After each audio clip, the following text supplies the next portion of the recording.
We're just going to excuse the state of me because I just cannot be bothered to do anything at the moment, let alone get ready. Nothing really went wrong with the surgery as such. It was a day surgery, so I was sort of like in and out on the same day. Basically, what happened is I was taken down to theatre and they put a cannula in my hand. You can still see my bruise. And then they were literally just about to put the mask on my face, and then someone came in from the room behind me and said to the anaesthetist, "Don't send her off to sleep yet."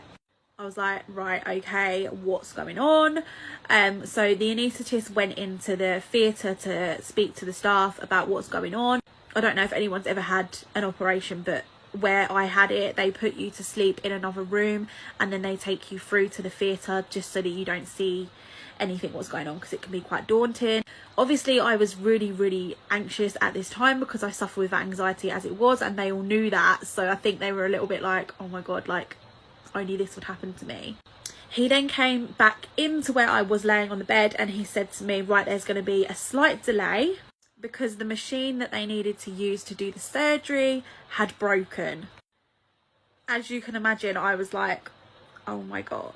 This guy knew, he remembered me as well because he did my epidural when I was pregnant with Brooklyn, so he knew how anxious I was, and he remembered me, and he was quite good at calming me down actually, but it wasn't good.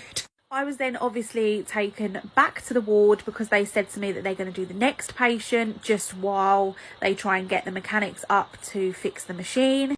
I was a nervous wreck. I was calling everyone on my phone crying because I didn't want to be there as it was. Surgery is not a nice thing, you know, especially like nowadays, you're not even allowed anyone with you. You have to do it on your own.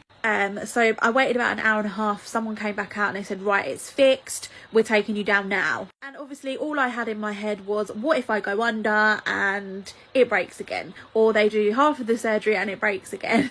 Nevertheless, they did the surgery. They couldn't do exactly what they wanted and what I wanted because I still have an infection. So now I have to go back again for a third surgery in like God knows how long, because they tell me it's going to be 2 weeks and then it ends up being 8 weeks. So Dan's being on the phone pestering them constantly because I'm in so much pain and discomfort. Like I can't even look after my children properly. So yeah, it didn't go to plan, but hopefully within the next few weeks things will just be sorted and I can sort of live my life and actually have a summer. But for someone like me who suffers with anxiety, that was quite a traumatic experience. I'm not gonna lie.